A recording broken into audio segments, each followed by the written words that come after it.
All right, guys. So kind of jumping around. Last we left off, we we got the ignition coils taken care of right over here.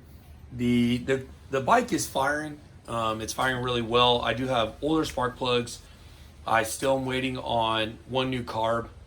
I guess I could show you guys. Well, I just put them all away. On the carbs, I took them apart. The prior owner had taken them apart and he really messed them up. They need to be rebuilt anyway, but he put one of the screws in the diaphragm, which moves the needle up and down, which really doesn't make any sense. Screws don't go there. So I noticed that one of the diaphragms was kind of not really reacting well.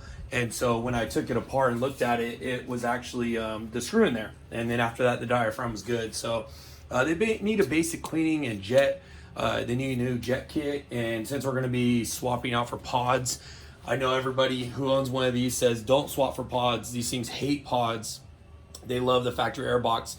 And if you know these bikes, you'll say the same thing probably. You'll tell me to do it. But we're going to go with a jet kit and pods just to help free up this triangle. I mean, that's the whole point of cafe racers is simplicity. Having this big old air box doesn't really make much sense. So we're going to go with some pods, probably the K&Ns. I want to go for the high quality stuff.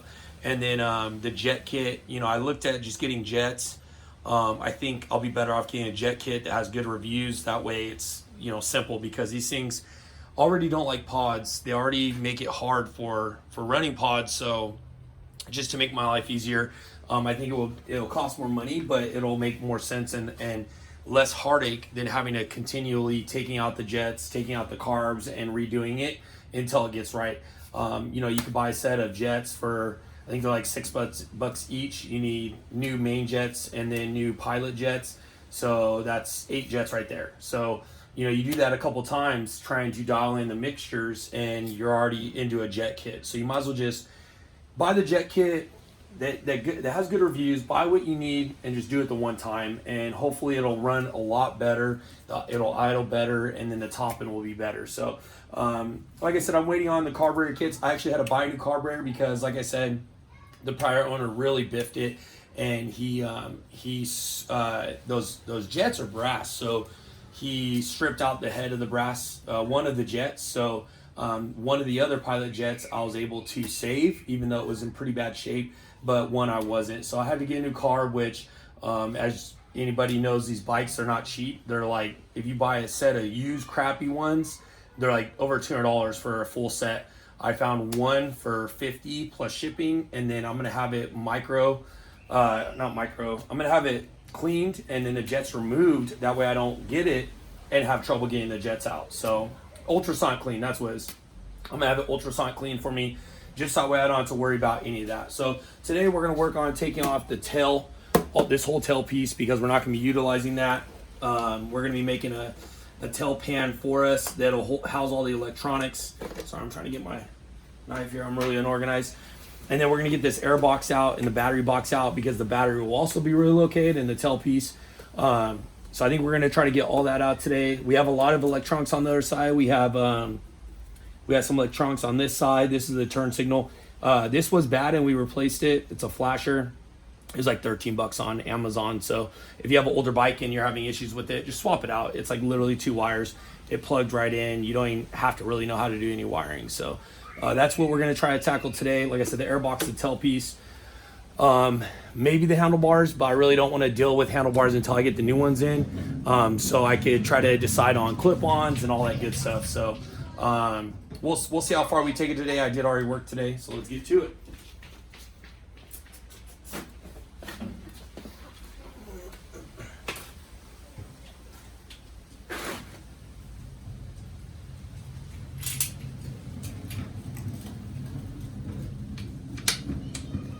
Look at that first guess. Gotta love that.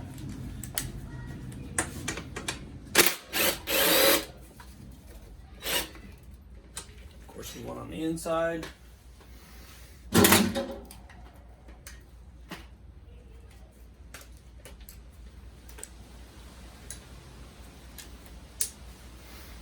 It's so messy because I've been doing projects in between. I did a van which I have videos on for that as well, and that kind of helps pay for stuff, like I say in the videos. So in addition to doing this, I'm doing that too. I think this is the wrong size. It's not a 12, what a surprise. Sorry if the auto quality is bad. I have some kids' neighbors out running around. It's really nice weather out, Memorial Day weekend. So, yeah, so I mean, they're out there living it up, having some fun.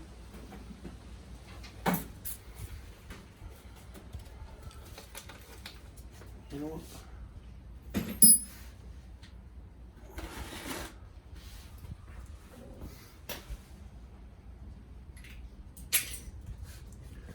All my tools are in disarray. I need to take a day to just organize, and that should probably be today, but I like seeing growth and progress on things, so I don't want to not work on it. So usually I tend to be pretty messy, but I know where everything is.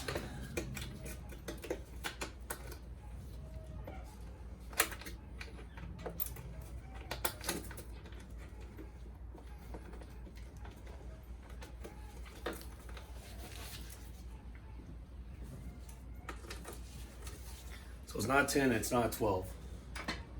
Either that or I'm going crazy.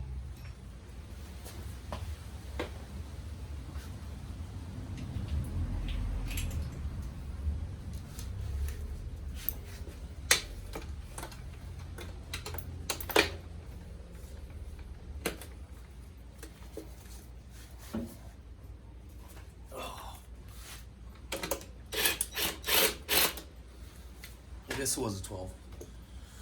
Maybe I'm crazy.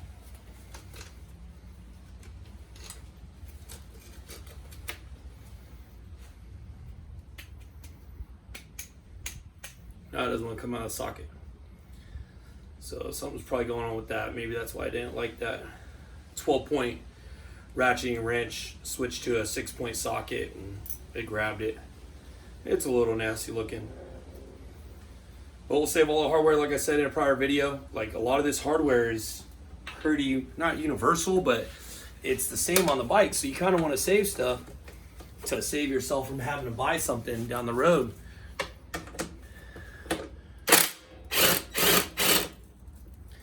And then once you're done with the build, then you could always, you know, toss the hardware or, you know, sell it. I'm probably going to sell, I'm going to try to sell some of this stuff, but we'll see.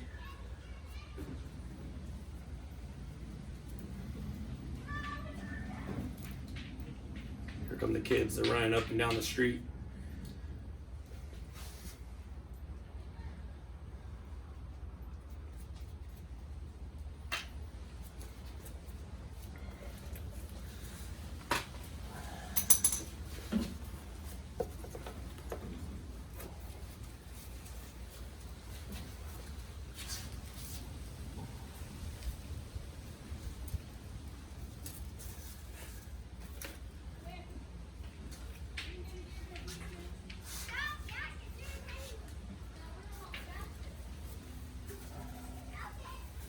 There's electrical coming in for this tail light, so I gotta be careful so that way I don't, you know, just rip everything completely out.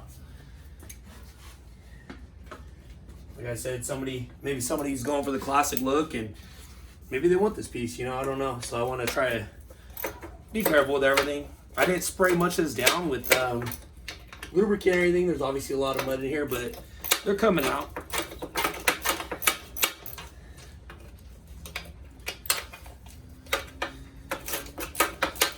Get this tail light piece off and we'll be able to, I kind of want to not cut the wiring until I see what goes to where, and then what I'll do is I'll label it like I got right here.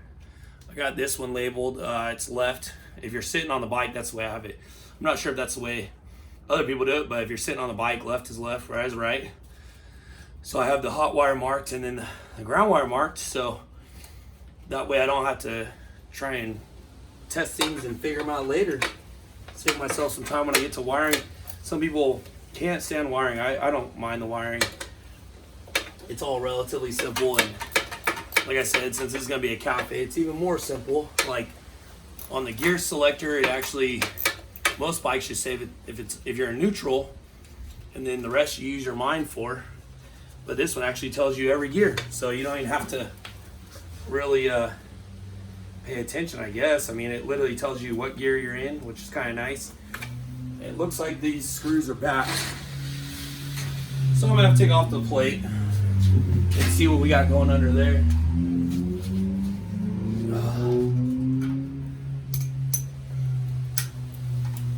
Even these have a pretty good amount of surface rust on, but they're coming right off.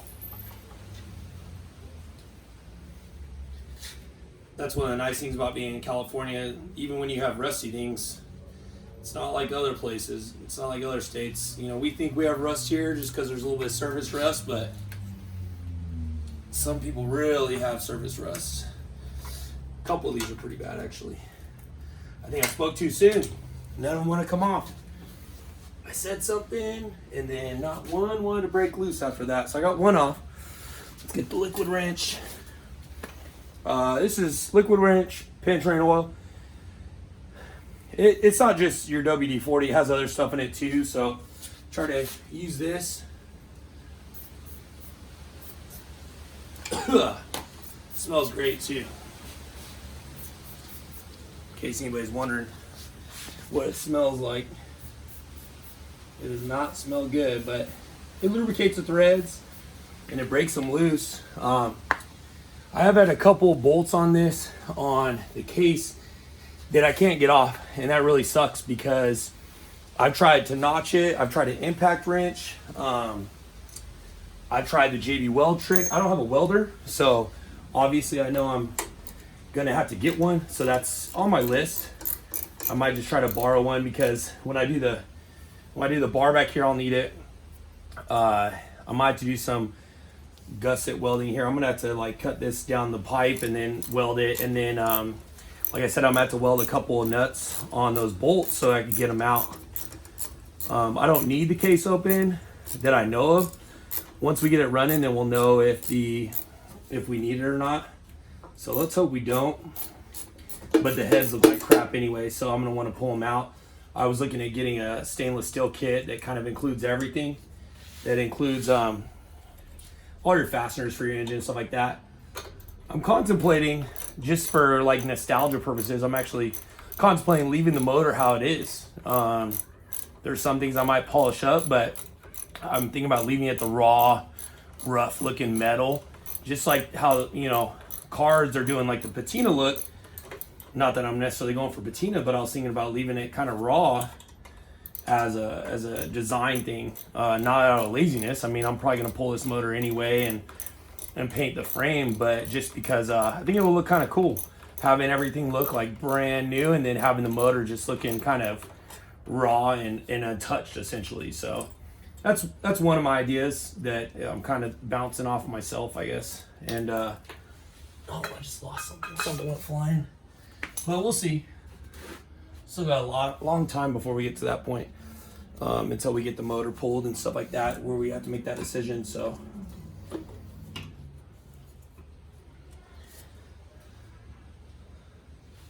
I really wish, I don't know why, but I really wish that they would use, you know, hex, like 10 mil on all this stuff. I'm not sure if you can see it. We'll get a zoom in, but here's those screws. Trying to keep it on my stand, but here's those screws on the case. That one's pretty, let me let it focus. There it goes. That one's pretty messed up, but all these are Phillips head. I'm like, what the hell is your problem? Or it's even worse, it could be that Japanese Phillips head thing. Can't remember what it's called, but I got all of them off but two on this side, and you can't really get in there and like spray. It doesn't work like that. So I really wish that they would just use these hex. Like, these are Phillips and hex. Let's let it focus there. It's Phillips and hex. Perfect, you know, like that's, or even an internal, whatever it's called, where you gotta use these things. Where you gotta use one of these. The kit I'm gonna order is gonna be stainless steel, and it's gonna have those anyway. It's like, whose idea was it to use Phillips on a screwdriver? I mean, on a bolt, you know, on a case cover. Like, that just doesn't make sense to me at all. And then on the ground tie down, that's what I'm taking off right now. That showed you one of the Phillips and Hexen ones. one of these, I'm taking those off ground bolts. It's like, why does that make sense? You're making my life hard here. You're making everybody's lives hard here who's doing it, you know? And it's a pain in the butt, let me tell you, when you break a bolt or strip a bolt out, no matter how hard you try. I mean, I got the impact wrench, I did everything like you're supposed to, and it's like, nope, we're gonna make his life hard. We're gonna strip the head, and I just don't get that. So I think they've changed that nowadays, but it's just one of those things where it's like really annoying. And I mean, like I said, I plan on buying a welder anyway, but now I really have to buy a welder to get it figured out, you know? Which, I mean, welders can be pretty expensive. Like I said, I might try to borrow one. I have somebody I know that has one, but it's like a Lincoln welder. You know, it's not, I don't like asking people to borrow stuff, especially when it's, you know, an expensive welder. I mean, I'm not asking to borrow like something cheap. It's not cheap. So I feel more, I guess you could say, awkward about asking. I don't like to ask for help already. And when you're talking a $700+ welder, probably, I can't remember what model it was, but it's one of the ones that will literally do anything. You can hook a bottle of gas up to it and it'll weld anything you want. So when you start, you know, talking stuff like that, I kind of feel awkward asking people for help, you know, or asking to borrow. I mean, it's just uncomfortable, I guess you could say, for me anyway. Maybe not for everybody, but for me. So now we're taking off these electronics. From what I know, they all work until we get the regulator going. Until we get the motor going, it's kind of hard to see if the regulator is going. And until we get the regulator going, you know, I mean, it seems like the CDI is working. Like I said, I think our biggest problem right now is just the carbs. I mean, I try to start it on starting fluid, and it really didn't like that. So, you know, we kind of changed gears, but I mean, I don't know. We'll see. It didn't like the starting gas. And I mean, I think it's just because the carbs are just wide open. You never start a motor wide open throttle. So especially these carbureted ones, I mean, maybe you could start your car wide open throttle, but it's usually not advised. You know, you gotta let it warm up at least for a second, even on fuel injection. Just wait for the idles to drop down, and then you could give her all you want. But on these carbureted ones, it's just like an old carbureted car. You gotta let it sit and warm up. And there's a choke on this. It's an older bike, it's carbureted, so there's actually a choke where you know, adjust the choke until it warms up, and then it'll run better. So yeah, so I'm thinking that's why we're having issues with it not starting on starting fluid. Smaller motors, I've gotten a start on starting fluid, but that's with a carburetor. So like I said, I think that's our main issue right now with that. And yeah, let's hope that's it. Let's hope that's all the electrical issues that we're gonna have to, ow, fuck, sorry, excuse my language. That hurt. So hopefully that's all the electrical issues we're gonna have to tackle. That would make it easier. All right.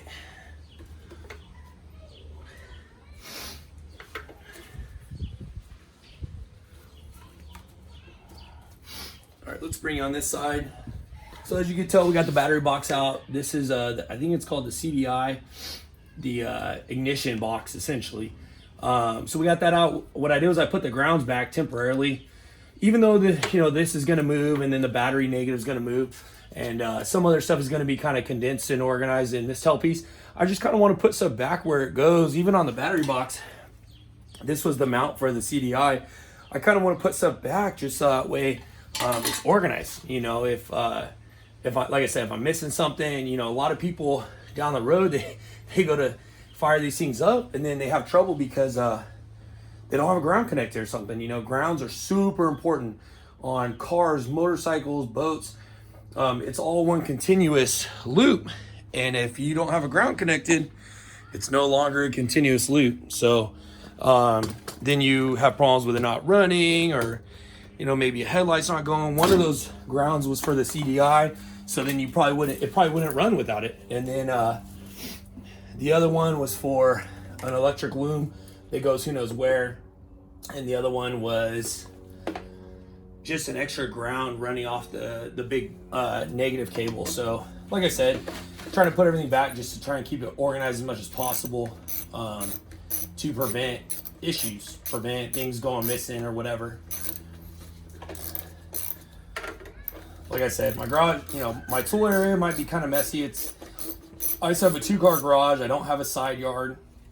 So it kind of helps to, it doesn't help to leave it messy, but at the same time, it's kind of a necessary evil if I want to park my car in and keep it out of the weather. So for anybody that knows me and my cars, it's definitely something I try to do is keep it parked in the garage. I can't stand it when it's out of the garage. So, and we're finding out we're missing some bolts in here. Not a big deal, but so we got a bolt missing for the intake. This is actually the intake. I'm not sure what you guys can see, even though I just set it up. The carbs connect these two. This is the air box, and then this is like the intake piece right here. And as you can see, or maybe not see, the whole thing is just freaking wobbling around because it's missing pieces, so, or missing hardware. So now we're gonna get off this side. This is the ignition solenoid. We talked about it earlier in the video, or maybe a second video. I'm not sure where I'm gonna add the split, but that's brand new. It was out. I think the prior owner burnt it out when he was trying to get it running. I think the ignition coils went out first, and then he burnt out the starter coil trying to get it started, even though it was bad. So I'm really hoping that's it. I can't remember if we talked about it in one of the prior videos or in the earlier segment, but I did a compression test. It wasn't phenomenal, but you're supposed to do those compression tests when the motor's warm. And so basically what I did was a kind of a wet test. I put ATF fluid down the jugs a while ago, and then I did a compression test, and we had 120, 110, 110, and 100. So for the most part, everything is within that range where you want to be. I think it's I want to say it was 10%, within 10%. So it'll run. I think those compression numbers will come up once we get it running. But I still think it'll run either way. Maybe it just doesn't have, the power it did when the motor first came out, but it'll still run. Maybe a rebuild in the future, maybe a new motor in the future. I don't know. We'll see. But right now we're just trying to get things going. And there's more screws in here holding this intake box together. It goes through the frame, so you gotta disconnect the two pieces. This intake box I'll probably wind up keeping. Not that I ever want to use it again. But I might have to figure out a way to connect it if I'm having issues with the jetting. I really don't want to run this. I really want to do pods, but we'll see. Oh, there goes a screw. Oh, I hit my head again. All right, I didn't see where that screw went. Drop the screw somewhere down the frame. We'll see it later, I'm sure. Oh, hit my head again. There's a lot of hardware missing on this bike, actually. Somebody's definitely been in here and not put stuff back right. It was supposed to be screwed up way up there, and it wasn't. So the only thing that was holding this intake box onto the carbs was the carb connections itself. Definitely not what you want to do. Puts extra strain on the carbs and on the rubber pieces. You get an air leak. All your numbers are off.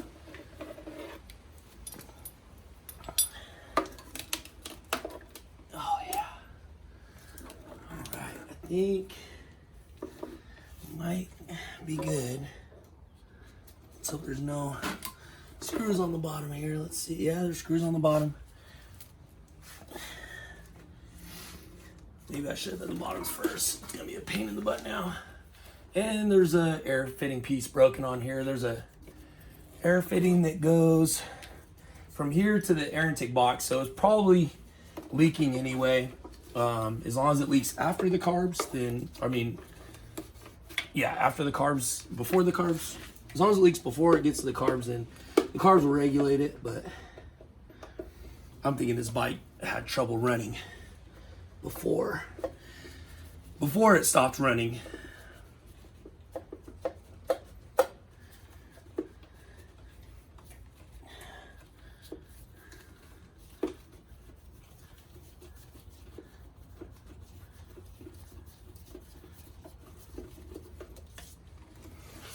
For everybody watching, I want to thank you. I think I've said it in prior videos, but I'm not monetized. I just started doing this. I'm always doing something, and my wife's always telling me to start a YouTube page or start a YouTube channel and record what I do and stuff like that. And you know, I'm only doing it for you guys, and maybe one day be monetized, but it does take more time out of my already hectic schedule to edit and load things. I just had trouble loading one video recently. I found that screw actually. I had trouble loading a side project vehicle I was doing. So that was kind of interesting. It took like 3 days to load. So it's kind of a pain. The editing, you know, I try to do what I feel is right with the editing. I know it sounds really dumb, but I do follow Musty. He's on YouTube. It's I think it's like Musty One or Musty or something along those lines. And I learned a lot about small engines from watching his stuff and small carbs, which this is, you know, hopefully it helps me with the carb rebuild on this. Because it's basically 4 separate small carbs, 1 per cylinder. And, you know, they're not too different from like lawnmower or maybe a riding lawnmower carb. Because you figure this is a 500cc motor, so it's 125 cc's. No, it's less than that. But you figure, well, whatever 550 divided by freaking 4 is. So it's that amount of cc's. So 1 carb, you know, is equal to that. So it's not like it takes a big carb. It's not 1 big carb, it's 4 separate ones. So he's just fighting me. So anyway, Musty, you know, he kind of just records everything. He doesn't really, I mean, I don't know if he edits or not. You know, I'm not trying to bash him by any means, but he kind of records it. It's just for people's enjoyment to see the process if they ever want to, you know, work on a lawnmower in his case. Or he does motorcycles too, he does cars, he does kind of everything really. So I try not imitate, but I'm kind of doing that, you know, just kind of recording it and minimal editing and watch it for enjoyment or don't, you know, type stuff. So oh man, this thing is being a pain. It's getting hung up on this cable, which I think is actually the gear selector cable that shows what gear you're in. Well, let's see if we can wiggle it out without breaking anything.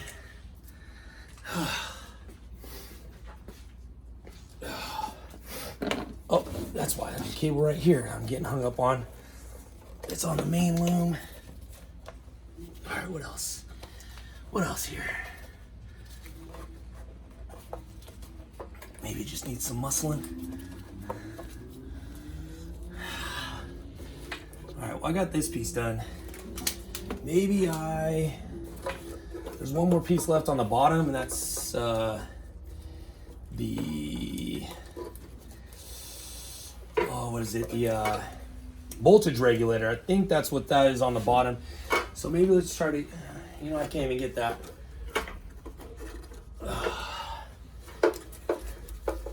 Let's see here. All right. There we go. All right, so we got that out. Trying to see what else is getting hung up here. Oh, there's a tube connected on the bottom. Let's try that.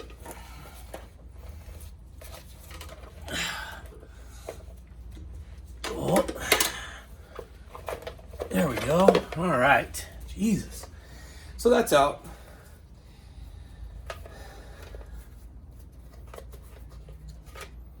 There's a big old gasket in here that makes it all airtight. And then, like I said, right here is where something broke off. It's a vent to the heads, and that could be vented to atmosphere. It doesn't necessarily have to go straight back in there. So that's probably what we're gonna do with it. Need to find another, I guess you could say, junk box to start putting stuff in. I'm kind of running out of room for, not junk, but parts pulled off, I guess is a better, more polite term. All right, let's try to organize these screws. For the couple ones that fell down in there, I retrieved them. It's starting to look open, starting to look how it needs to be. We'll get to that tail piece in a second. Just trying to strip it down, really. A little bit here, a little bit there, little by little. Oh, okay, so this is the igniter. So I was wrong. So the other one that we were looking at prior was the voltage regulator. This is the igniter, and it's definitely something you don't want to break because it's not cheap. Not that it's expensive, but it's just not cheap, and you want to try to manage your costs. I'm looking for a tool. I'm looking for a tool case, so it shouldn't be that hard to see. So I'm not sure how I'm missing it.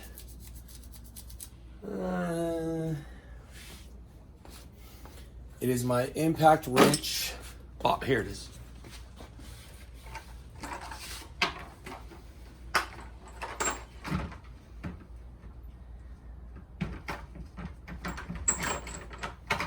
So it's an impact wrench set. Let's try that because it didn't seem like it wanted to come off, which is kind of going to be hard because it wants to move every time you hit it.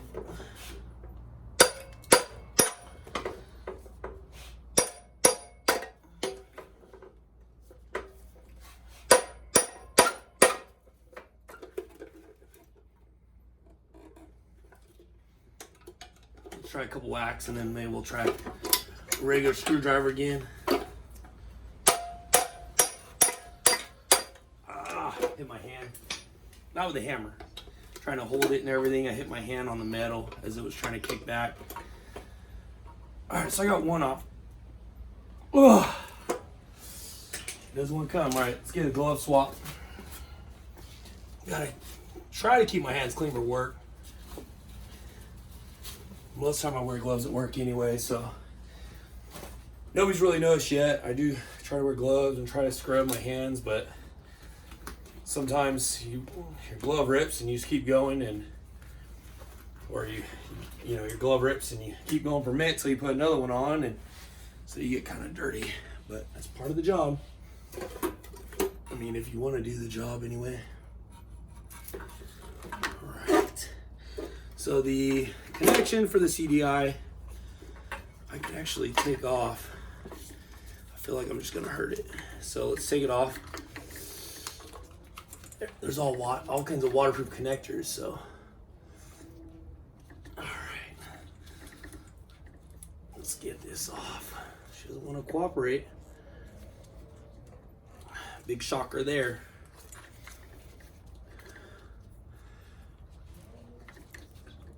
Come on. Why does everything want to be so difficult today? Oh, almost stabbed myself. All right, let's just try to hammer it again.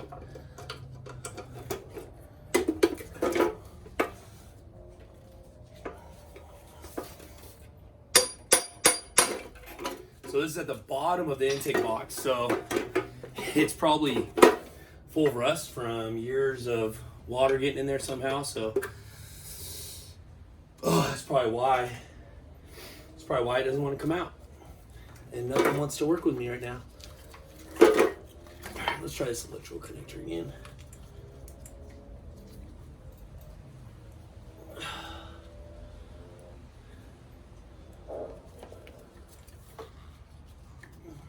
Yeah, it's the only spot.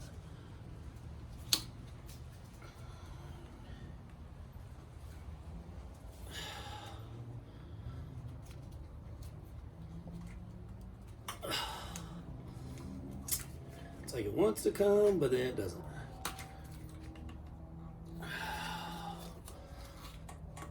Come on.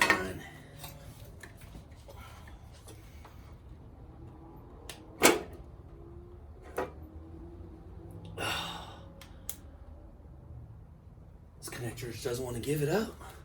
There it goes. All right, so like I said, it's the intake box. Let's see if we can get it off without destroying it too badly. I mean, it's full of rust, literally.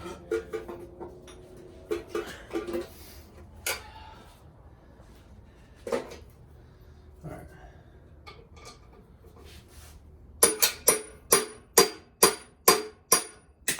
There's a WD-40 can. Should be spraying all this stuff before I do it, but it shouldn't be giving up that big of a fight. Ugh. It's gonna strip. I could already tell.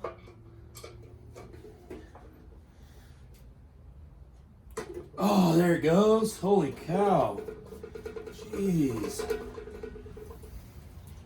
All right, small victory.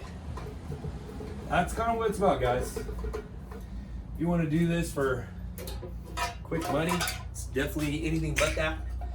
Focus on the small victories more or less, I guess you could say. Let's see what's in here. The air filter in here is just complete trash. There's rust all in it. I mean, it's just all over the place. This is the intake. This is what the carbs are breathing in. So definitely glad we're going to be doing a carb rebuild. It's definitely necessary. But yeah.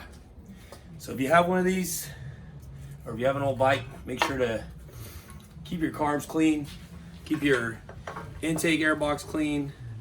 We're gonna plug this back in. Like I said, I'm gonna organize all this stuff later and condense it down, mount it up in the tail. But for right now, we just wanna try to keep everything, you know, as close to how it was in the get-go. Even all these little mounts. Like, I'm not gonna be using this at all, but I want to try to put things back so that way I remember how it goes if there's any issues or whatever, because I'm already kind of forgetting, to be honest. And then after this, the triangle's looking pretty good. As you guys can see, all these electrics will move. The only thing that'll be here is the rear brake cylinder. I don't plan on relocating that. I plan on cleaning it up, obviously. This is the brake fluid reservoir. I plan on keeping that maybe. If anything, maybe tuck it somewhere else behind, just to kind of get it out of the eye line. So maybe over here on the back side somewhere. Not sure about that one either, but I've seen some of these where they don't even have a brake fluid reservoir. It's like built in and there's a sight glass. So maybe an upgrade for a rear brake. But the only thing left now is electronics. So we kind of accomplished that area, at least for right now. So we'll move on to this tail piece next, which there's probably some screws down there that I need to get to anyway. So I think it'll work out in our favor. Because if you can't get in there, it doesn't really matter. So let's put these screws back.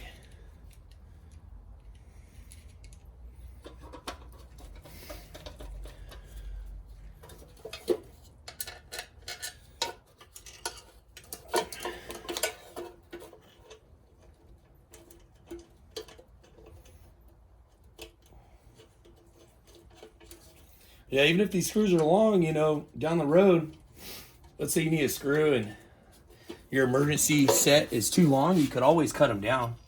I mean, there's nothing wrong with that. Cut it down a little bit and, you know, kind of be in a better spot for, you know, an emergency situation. In case you lose one or strip ahead, you really don't want to put it back if you've already stripped it, getting it out. Because then you're just making your work twice as hard down the road. These bikes do not like Phillips heads, and well, the manufacturer liked it. I don't know why, but they liked it. And, you know, I mean, you got different metals. You got an aluminum. You have steel bolts. These are steel bolts. They're not aluminum bolts. And, anybody knows about aluminum and steel, mixing those together, you're asking for problems. And they probably didn't know back in the 80s, and that's fine. But, you know, you want to try to have similar metals. I might even try to find aluminum screws. I don't know if that's advised on this, because aluminum, you can't torque as much. That's one of the downsides. So let's say we do go aluminum. If we have troubles with the torque, we might not be able to torque it down all the way. And you want to try to, you know, on your cases, I mean, yeah, there's a gasket, so you'll probably be fine, but you want to try to keep the torques within specs as much as possible, so that way you don't have any leaks. But they do make aluminum screws. I had a BMW, and that had aluminum screws pretty much aluminum bolts pretty much everywhere, because it's an aluminum block. And the aluminum bolts and screws or whatever, they do cost more money, you know, they definitely do, and you can't really get them that many places but the dealership. But I mean, it's not a super big deal, you know. At the end of the day, it's not, especially building something like this. It's not like there's, you know, 150. I mean, maybe there's 150 screws out, but it's not a super big deal, you know. But I have seen stainless steel kits. I have not seen aluminum yet, but you never know.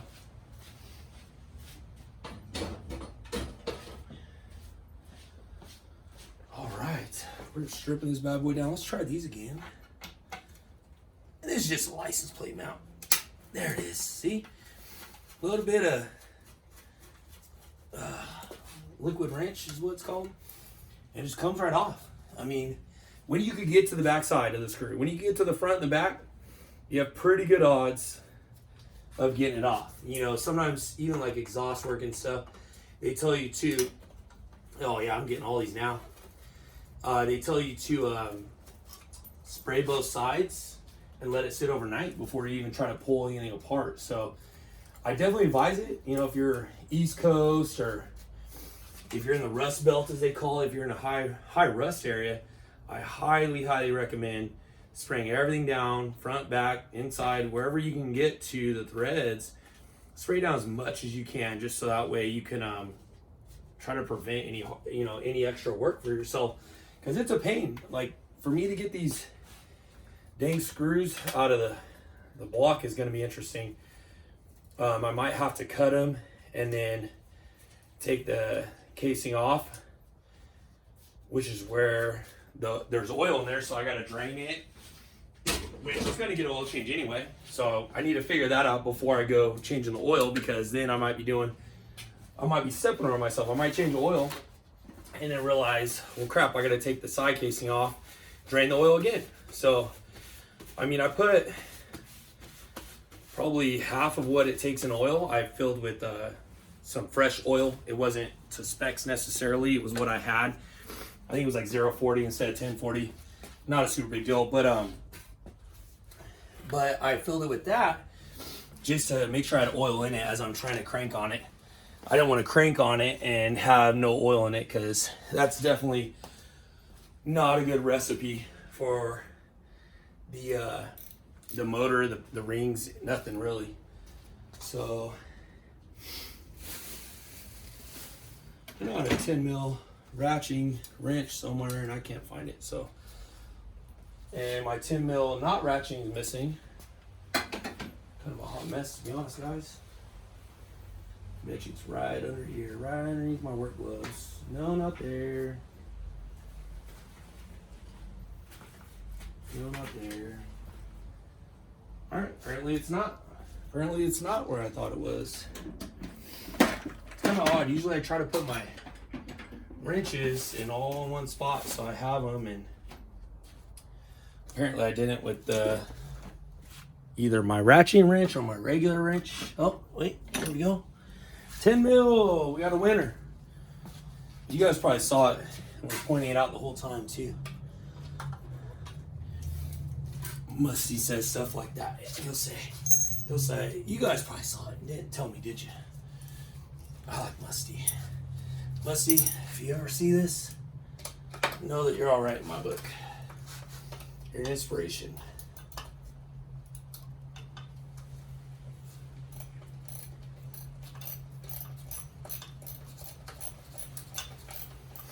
thinking what I actually need to do is take this tail light off instead of the mount to get to the electrical harness. And these are gonna not want to play games with me either. Yeah, those are in there, and then look at they're coming out. So I'm probably gonna have to wind up cutting this wire, which isn't the end of the world.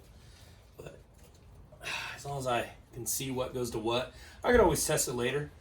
It's just probably 3 wires, ground, positive, and brake light, which I think is going to be a dual filament. It's kind of an older bowl, so I don't think there's going to be 2 bowls in there. So right now only one is actually working anyway. No matter which brake I hit, neither of them's working. I doubt it's both brake sensors. If it was one brake sensor not working, then I might believe it, but both of them, I don't know. This thing's been kind of a pain in the butt for electrical gremlins, so I guess it wouldn't surprise me, but I hope that's not the case. Otherwise, I gotta change out both brake switches, front and rear. Although the way I ride, I usually don't really use the rear brake too much, to be honest. I usually use the front and gearing. I use downshifting. That's how most riders are. They don't usually use the rear brakes too much, but you definitely want them in good operating condition. Not too sure what we're gonna do with this exhaust. A lot of people just cut it and run a straight pipe. I'm not sure if I want to do that, as I do live in California and they try to find any reason at all to pull you over and have a talk. Maybe a good one, maybe a bad one, but I kind of want to try to avoid that if possible. Although I do want to be legal. It just depends on the sound, really. I'm a big motorhead, so if I take it off and it sounds like crap, I'm not going to want to leave it on. I'm going to want to put on a muffler. And I haven't really heard one of these. Maybe I should review some videos to see what it's going to sound like.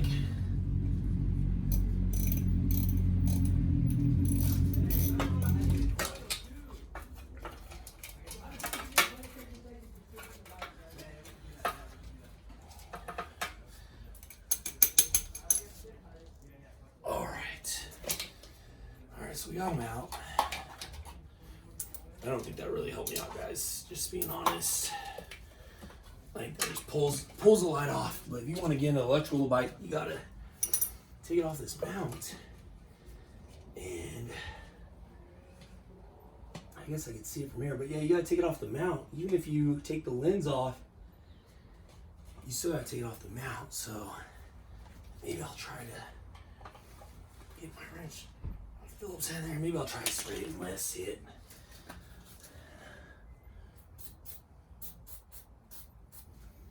I wonder if I could get into the back of the threads from the inside. Yes, I can. So let's see if we can take the lens off. Maybe that'll be easier because these are just screwed into plastic. I know you guys can't see from there, but yeah, so we're gonna take the lens off because those screws just go into plastic. And so they're not gonna be seized. And then what we can do is get to the back side of the actual lens, the electrical screws that hold it to the mount, and we'll spray some anti-seize on those threads. And the inside actually looks really good, to be honest. I guess you could, threads on the inside look really good, so I don't think that's a problem. What I'm trying to do is see if there's an electrical connection I do. It doesn't look like it, to be honest. It really doesn't. And it is a 3-wire, like I thought. It's a dual filament. And yes, one of the filaments is gone. Or it's not gone. It's there. It's just doesn't look connected. It doesn't look like it's gonna be working. So let that sit for a second.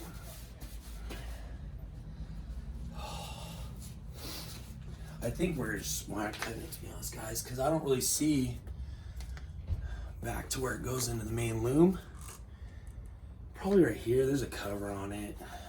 I really don't want to be lazy. But these waterproof covers don't really give me any leeway. Yeah, I can't really see much, guys.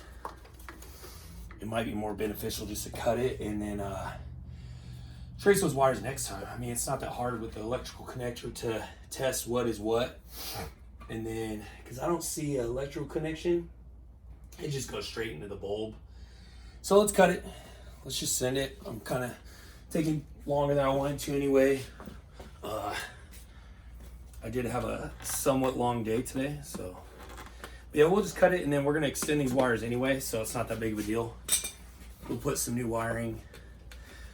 New wiring will be wherever new wiring is needed. That's kind of what the game plan is. I'm gonna simplify the wiring as much as I can, and then we'll add wiring to replace as we need. And then maybe I'll just sell this as a whole set, the light and tail piece together. See if it sells. If not, then I can always separate it. It's not the end of the world. We can separate it and sell just the light.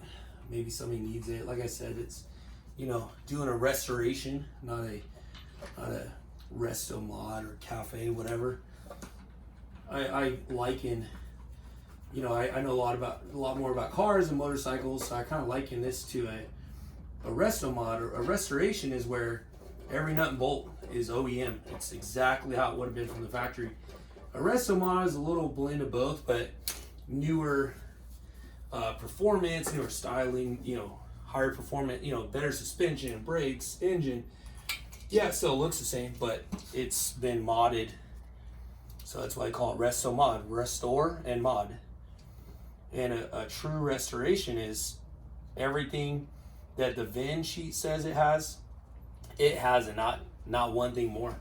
The color's the same, the brakes are the same, nothing is allowed, you know, in the true sense, nothing is supposed to be modified. So we're definitely not doing that. We're definitely stripping everything down, and definitely not going that route, which is pretty evident by now. If this thing had a warranty, it would have been voided. Even the last motorcycle I had, I started ripping things off that same day. You know, the tailpiece, the license plate mount. I mean, I just started kind of minimalizing it from there. It was a Yamaha R3. So this thing should have, from what I hear, I mean, I don't know, but from what I hear, it should have roughly the same amount of power as the R3. The R3 is a twin cylinder, it says 300 cc's, but it's never the exact number. And then this is a four cylinder, 550 cc's. So, but the Yamaha R3 is lighter, you know, an OEM spec than this, and you know, this thing's going to be lightened up quite a bit itself. So we'll see. I mean, I'm not really in it for the power. It's more for the looks and the styling. So we'll kind of see where that goes. But yeah, you know, I'm not too worried about. I mean, this thing will go from factory specs, factory trim. It'll go 120 or something like that. So maybe 112. I can't remember the exact numbers, but it's not so much about the speed as it is other things. So it's not really a big concern of mine at this time. Right now, it's just stripping it all down. This thing's easier than I thought. It's just a mud guard, plastic mud guard, which some people are saying, well, you're gonna need that mud guard. Well, not really, because when you build, the mud guards keep all this electrical dry from sling. But when you do your loop, your seat's gonna go right here, and then there's a metal that goes underneath, and that's what holds your battery right here and all your electronics right here traditionally. So it's not necessary in this sense. Has a vehicle emissions control information. Here in California, they are all about emissions, and thank God they don't test older bikes. They do test newer bikes, so you can't, you know, go get exhaust and this and that, or it's not easy. You can, it's just not that simple. Some people do tend to ship things to friends and family and relatives in other states as a remedy, because it's kind of a pain. Diesels, they started smogging, I want to say in 99. I could be wrong, don't quote me on that. I want a diesel, but I'm not a big diesel knowledge person at this time. But I do want a diesel. And I've wanted one for a long time. And the wife said, I don't want a loud diesel. And I said, yes, dear. Enough said. And so we have that Ford F-150 that's in a prior video, and it's plenty loud enough. I didn't do an audio sample when I did the video, but it's got an exhaust, a modified exhaust. No intake because it doesn't really add much, so I didn't really go for the intake. It is tuned though. It's tuned not with California in mind, I guess we could say. I don't want to say too much, but it's not tuned as if I live in California. But it doesn't really change it. You know, the smog laws in California are purposeful in some senses, but I mean, I see so many people. This lady I saw today, Hyundai Sonata. Anybody that has a Hyundai Sonata or has a friend with a Hyundai Sonata, or, you know, worked on Hyundai Sonatas, they'll know. Those brake lights, if you don't get the factory brake lights, they blow out all the time. It's ridiculous. I've never seen a car blow taillights. I've never seen a car blow taillights so often. And if you go anywhere and get any other wattage, I think it's like a 21 watt or something stupid like that. If you go, you know, to Pet Boys, O'Reilly's, or AutoZone, wherever, and you get just whatever bulb fits, I guarantee you're gonna blow it out. And so I was behind this lady today. She didn't have one tail light working, and I mean, not even the high mount. And it's a newer car. It's less than 10 years old. I mean, I didn't know the exact year, but I'm like, you gotta be kidding me. I just can't understand it. And you know, I'd rather them take a look at some other things. You know, brake lights, do a brake light inspection. Hell, do a brake inspection. You know, I know in other states, and maybe one day we'll have some viewers from those states. I think it's like New York. They do all kinds, they check your shocks, they check your struts, they check all this stuff out to make sure your car not just is efficient when it comes to smog type stuff, but to make sure that it's safe to operate on the roads. And it's like here in California, we're so damn worried about how it runs that you got people driving around with no brake lights, you know, sometimes no headlights.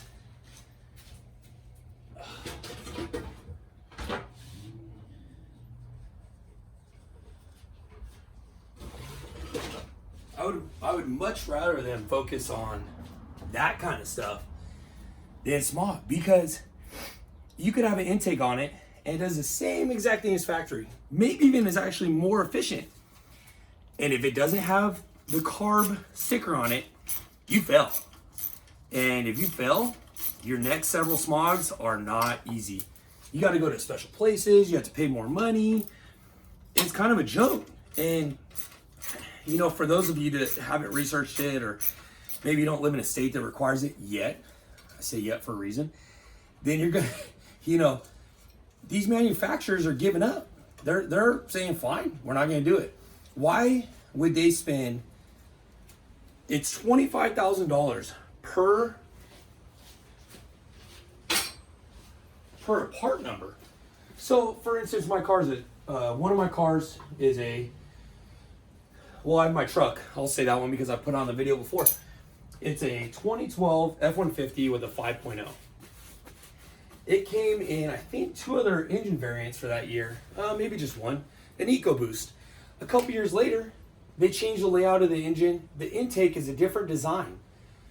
Every part number is $25,000 to submit it for carb approval. Now, if they're charging $300 for an intake, how many of those would they have to sell to recoup their costs in that state to pay for that carb exempt? It just doesn't make sense. So a lot of the big players, they're saying, fine, we're not going to deal with it. We're just not going to sell them to California anymore. For my Mustang, for example, I haven't looked recently, but for 2016, they do not have a carb available intake.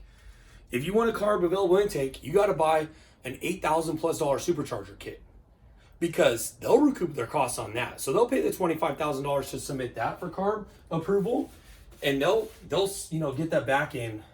I mean, obviously we're not counting parts and labor to make the kits, but they could sell 3 kits, 4 kits, and they're paying for that whole thing. So a lot of players aren't playing with it, California anymore, and that's my piece on smog. You could take off your stock box, put on a cone filter. It's gonna flow a little bit better. It'll adjust the fuel parameters to a certain extent without tuning, and it's still gonna run just as clean, if not cleaner, because if it makes more power, you're using less energy to maintain that 75 mile an hour speed limit or whatever you're cruising at. If you use less pedal, then you're gonna, in essence, use less emissions. So that's kind of my spiel on it. I know it's kind of a long rant, but I've had to play with the California smog laws for quite some time now, and it's kind of I'm just kind of done with it, and I think a lot of people are, to be honest with you. So anyway, I think we're at a good stopping point. We got the triangle cleared out. Obviously not cleared out of electronics. There's a ton of electronics here, and as far as I know, all of it works now. The igniter might be a question, and then the voltage regulator, but both the igniter I think works because we do have spark. I did pull the plugs and I set them on the motor to ground them out, and we do have spark. So I'm thinking that igniter works. We'll know more once we get the carbs and try to start it and get it running. And then the voltage regulator, we can't tell until it's actually running. I do plan on going with probably an AGM battery, so I don't plan on changing out that voltage regulator. If you do ion battery, instead of like a $80 battery, you're looking at like $300-400 battery, and then you have to change that voltage regulator. Otherwise it overcharges that ion battery and it kills your battery right away. So definitely one of those things that I'm kind of playing with. I got to see how much room I have. I got to measure, order the U-bar, and get ready to cut this off. And then I still have to bring back the gusseting, because this is really well reinforced, and I'm gonna have to cut it, put on the tube and weld it, or maybe I'll just cut the U-pipe up even more and then have less. But I gotta look at measurements first and kind of go from there. So we've accomplished what we want to do today. Got some time on the bike. I want to try to do as much as I can when I can, especially until parts are here with stripping. So we got a lot of it stripped off. I think we made some good headway. And at that, I want to thank everybody for watching, especially if you're still watching, because I know my videos can be long. I just want to, like I said, I want to include everything so you see what goes into it.